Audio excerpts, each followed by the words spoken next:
이 시간 하나님께서 우리에게 주시는 말씀은 로마서 3장 21절로 31절까지의 말씀입니다.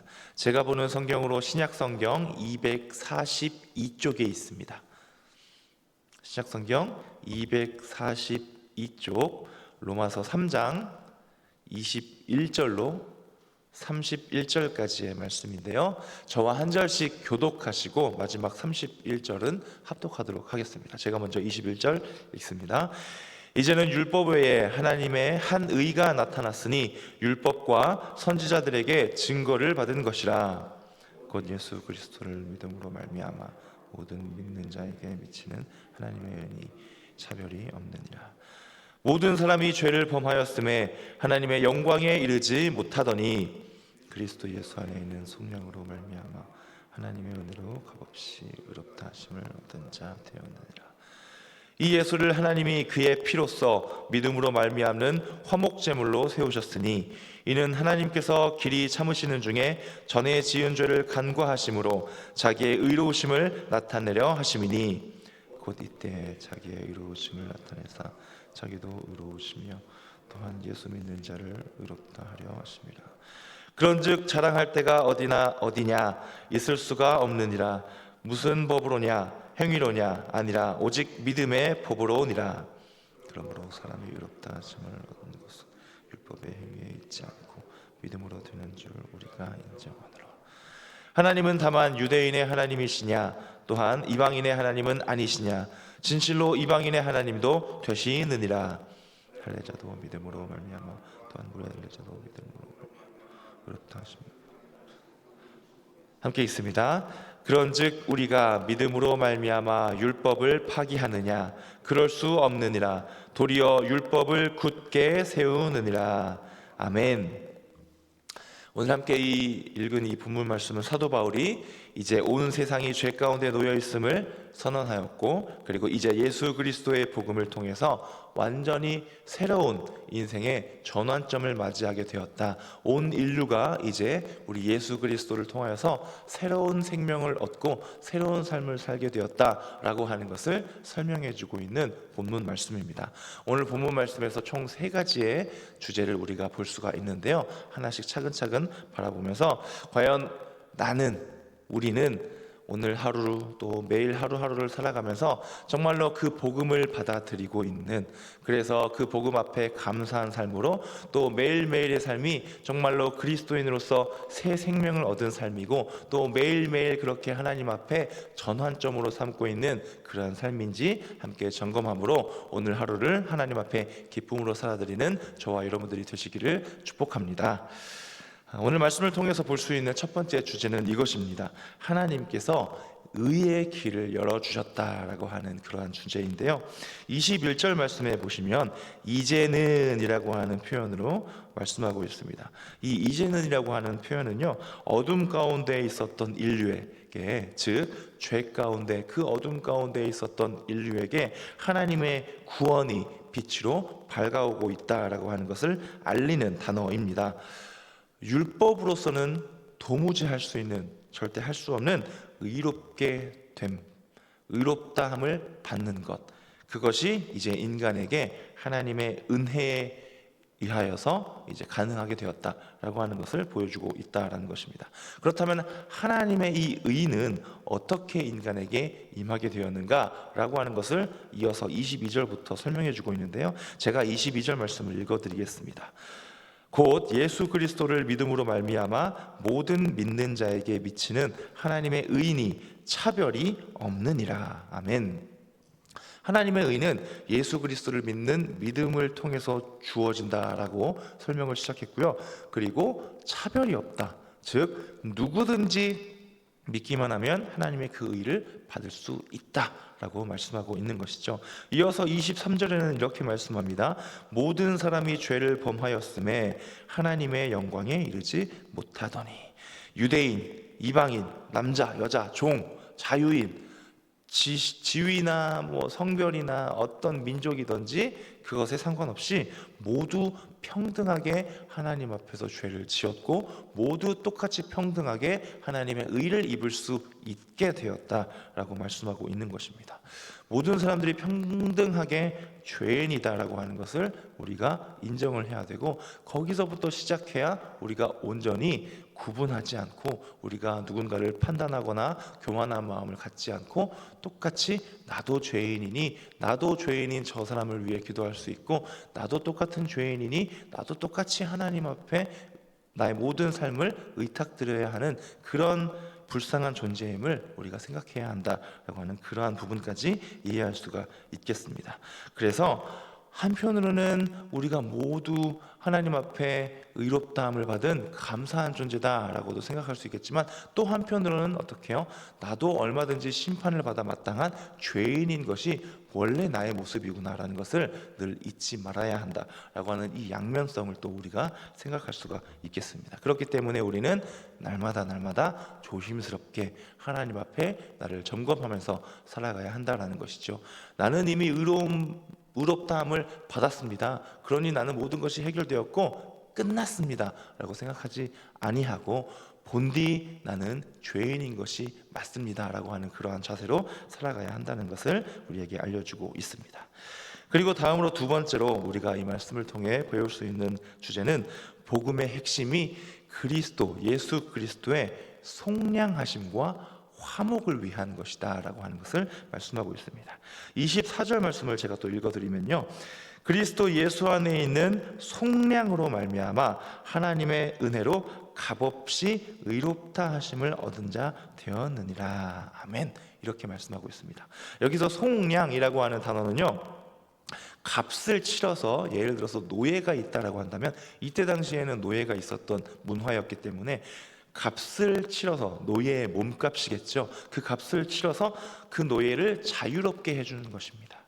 예수님의 십자가 죽음은 우리의 어떤 값을 대신하셨습니까? 우리 모두의 죄값을 대신해 주셨죠. 예수님의 십자가 그 보혈의 값으로 우리 모든 죄를 대신 치러 주신 것입니다. 우리 모두는 죄의 값을 치를 능력도 없고요, 자격도 없습니다. 방법도 없고요, 할 수 없는 존재입니다. 그렇기 때문에 우리 스스로는 절대 죄에서 자유로워질 수 없는 존재이죠. 그러나 우리 예수님께서 그 십자가의 보혈로 죄에 해방되고 하나님의 자녀가 될 수 있는 그러한 은혜를 우리에게 주셨다라고 하는 이 사실, 정말로 수도 없이 우리가 말씀을 통해서 배우고 들은 내용입니다. 그런데 아까 제가 또 한번 힘있게 읽었었던 단어가 있었죠. 24절 후반부에 값없이라고 하는 단어가 있었습니다. 이 단어가 참 이 말씀 중에 중요한 단어인데요, 하나님께서 예수님의 십자가 죽음을 통해서 아무런 조건 없이, 아무 능력도 방법도 자격도 갖추지 않은 우리에게 아무 조건 없이 주신 그 구원, 완전하고도 온전한 그 은혜를 우리에게 표현하고 있습니다. 그리고 이어서 25절을 보시면 하나님께서 예수님을 화목제물로 세우셨다라고 말씀하고 있습니다. 구약 시대에는 대제사장이 날마다, 지금으로 따지면 담임 목사님 정도로 우리가 생각할 수가 있겠죠, 대제사장만이 해마다 지성소에 들어가서 백성을 위해서 제단에 피를 뿌리는 그러한 제사를 드렸습니다. 그러나 우리 예수님께서는 그러한 절차를 단 한 번에, 십자가 그 보혈의 사건, 그 사건 단 한 번의 제사를 통하여서 온 인류의 죄를 용서해 주셨고, 하나님과 단절되었었던, 무엇으로요? 죄 때문에 단절되었었던 그 관계를, 그 사이를 예수님께서 그 단 한 번의 제사로 다시 이어주셨던 그 사건을 우리가 기억합니다.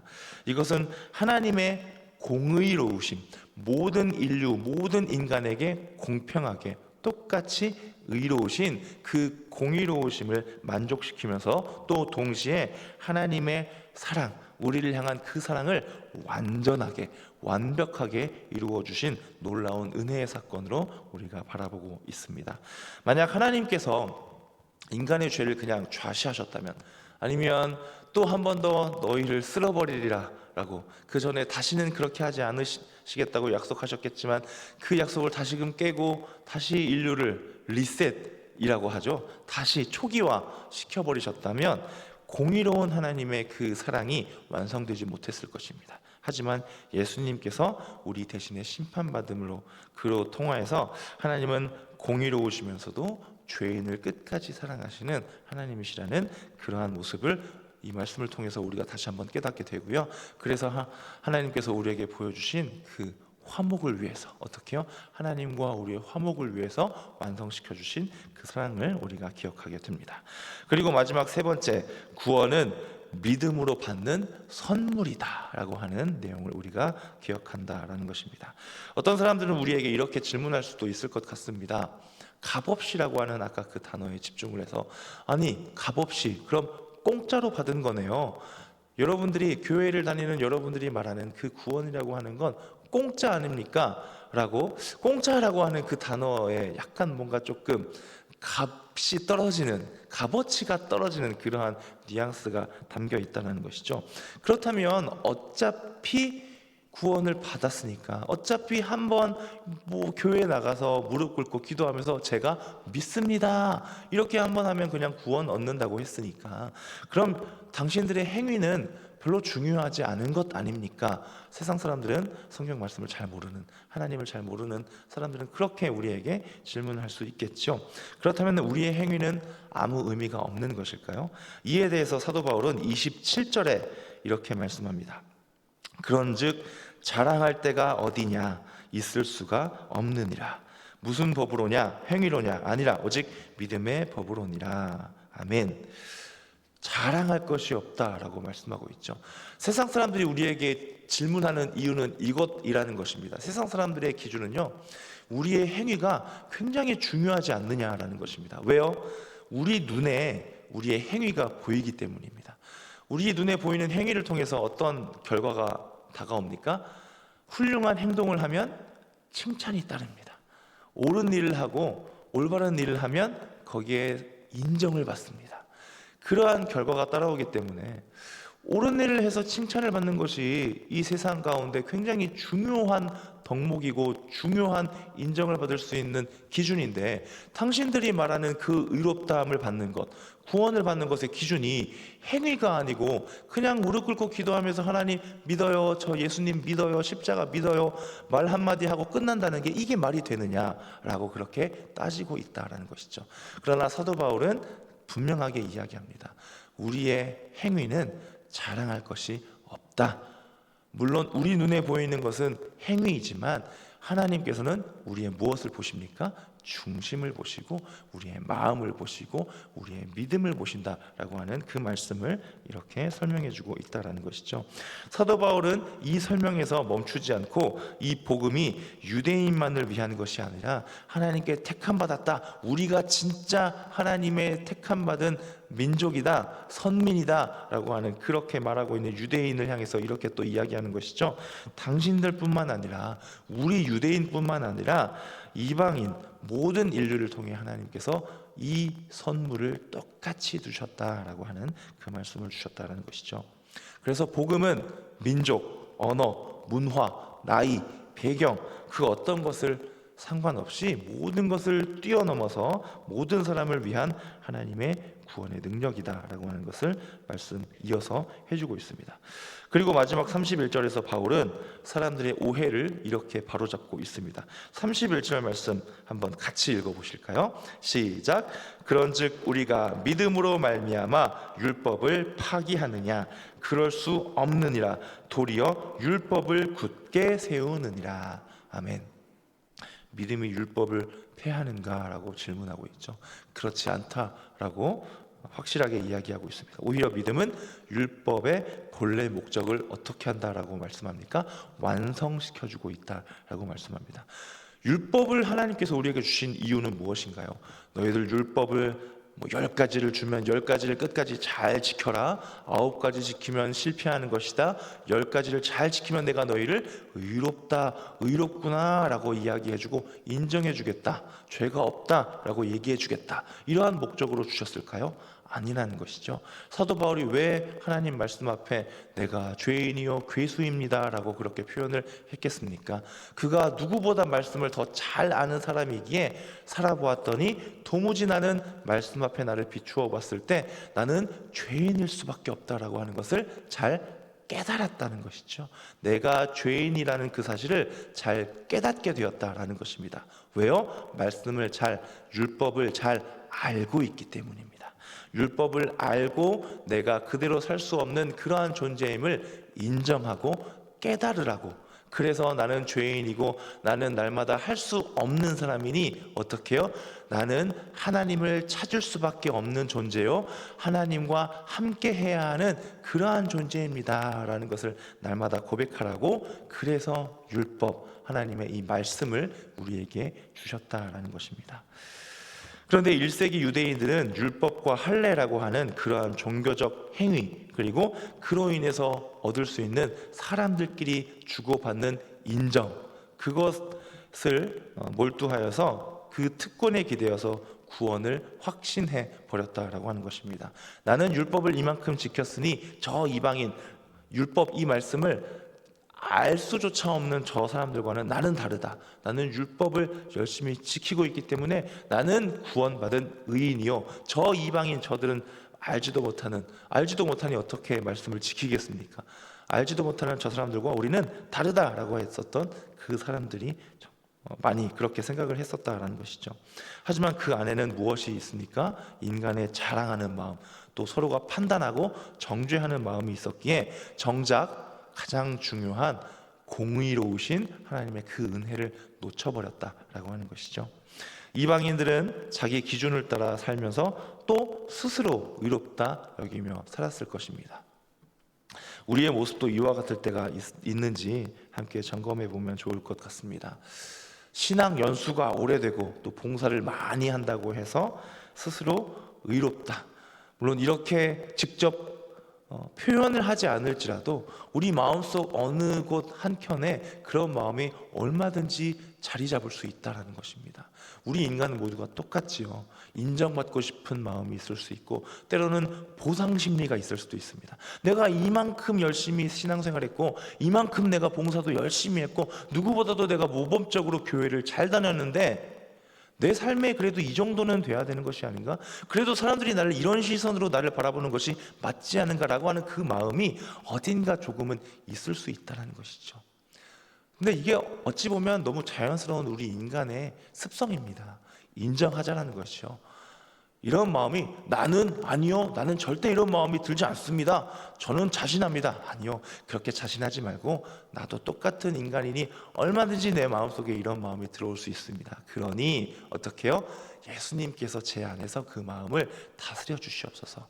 나는 할 수 없어요. 나는 연약합니다. 나는 교만한 마음이 언제든지 생길 수 있으니 예수님께서 내 마음을 나를 대신하여 내 안에서 살아주시고 내 안에서 생명으로 나의 생각까지 나의 마음까지 다스려 주시옵소서. 그렇게 살아가는 것이 복된 그리스도인의 삶이라는 것을 오늘 말씀을 통해 우리가 배울 수가 있습니다. 사랑하는 성도 여러분, 오늘 말씀, 이번 한 주간을 어떻게 살아갈까, 또 오늘 하루를 어떻게 살아갈까, 또 우리에게 교훈으로 주시는 말씀입니다. 이번 한 주간도 또 오늘 하루도 나의 자격이 아닌 예수님의 은혜로, 하나님의 은혜로 값없이 주신 선물로 또 속량해 주심과 또 하나님과 화목을 위해서 주신 그 값없이 주신 선물로 주신 그 구원의 은혜로 살아간다는 그 사실을 기억하면서 살아가는 오늘 하루가 될 수 있기를 소망합니다. 그래서 그 은혜 앞에 감사한 만큼 그 놀라운 은혜를 나뿐만이 아니라 우리 가족들에게, 또 내가 만나는 모든 이웃들에게, 오늘 하루 또 얼마나 많은 사람들을 우리가 가까이서 또 멀리서 알게 모르게 스쳐 지나가는 인연으로 만나게 될까요? 그 모든 이웃들에게 주변에 흘려보내는, 또 더 전파해주고, 나만 갖고 있으면 하나지만 함께하면 2개가 되고 4개가 되고 8개가 되고 더 배가 되는, 그렇게 되는 복되고 복된 정말로 하나님께 받은 그 구원의 은혜가 나와 가족과 이웃들과 함께 풍성하게 누려지는 그런 하루가 될 수 있기를 주님의 이름으로 축원합니다. 아멘. 기도하겠습니다. 참 좋으신 아버지 하나님 감사합니다. 오늘도 우리가 이미 너무나도 잘 알고 있는 내용이지만 때로는 우리가 참 잊기도 쉬운 내용이기에 한 번 더 우리에게 주신 줄로 믿습니다. 우리는 모두가 똑같이 값없이 구원의 은혜를 받은 존재임을 다시 한번 생각합니다. 그럼에도 불구하고 그 감사와 은혜가 온데간데 없이 사라지고 우리의 삶 가운데 하루하루 삶 가운데 힘들고 어렵고 지쳐서 때로는 우리 마음으로 입술로 불평과 불만을 일삼고 또 나의 가족과 이웃에게 은혜의 영향력을 끼치지 않고 오히려 부정적인 영향을 끼칠 때가 참 많았음을 다시 한번 고백합니다. 하나님, 우리의 행위 가운데 어떠한 것을 바라보고 우리의 의로움 또 누군가를 판단하고 그러한 마음으로 살아가는 것이 아니라 정말로 내가 먼저 죄인이요, 내가 하나님 없이는, 예수님 성령님 없이는 도무지 제대로 살 수 없는 존재임을 매 순간 의식하고 인식하고 인정하며 살아가는 우리 모든 성도님 될 수 있도록 도와주시옵소서. 그리하여서 오늘 하루 가운데 선한 영향력, 은혜의 영향력을 끼치며 함께 복음의 그 감격과 기쁨을 누리며 살아가는 우리 모든 성도님들 될 수 있도록 도와주시옵소서. 이 시간 또한 하나님 앞에 준비한 예물 있습니다. 하나님, 이 예물 가운데 하나님 앞에 드린 이 마음과 정성과 손길 기억하여 주시고 그 삶 가운데 정말로 하나님 앞에 하나님이 나의 전부요, 우리 생업과 사업, 우리 가정의 전부이시기에 이 마음을 모아 드렸사오니 하나님 그 삶 가운데, 그 가정 가운데, 그 기업, 생업과 사업 가운데 함께하여 주시고 날마다 30배, 60배, 100배의 결실이 이루어질 수 있도록 아버지께서 붙들어 주시옵소서. 감사드리며 모든 말씀 예수님의 이름으로 기도드립니다. 아멘. 하늘에 계신 우리 아버지, 아버지의 이름을 거룩하게 하시며 아버지의 나라가 오게 하시며 아버지의 뜻이 하늘에서와 같이 땅에서도 이루어지게 하소서. 오늘 우리에게 일용할 양식을 주시고 우리가 우리에게 잘못한 사람을 용서하여 준 것 같이 우리 죄를 용서하여 주시고 우리를 시험에 빠지지 않게 하시고 악에서 구하소서. 나라와 권능과 영광이 영원히 아버지의 것입니다. 아멘.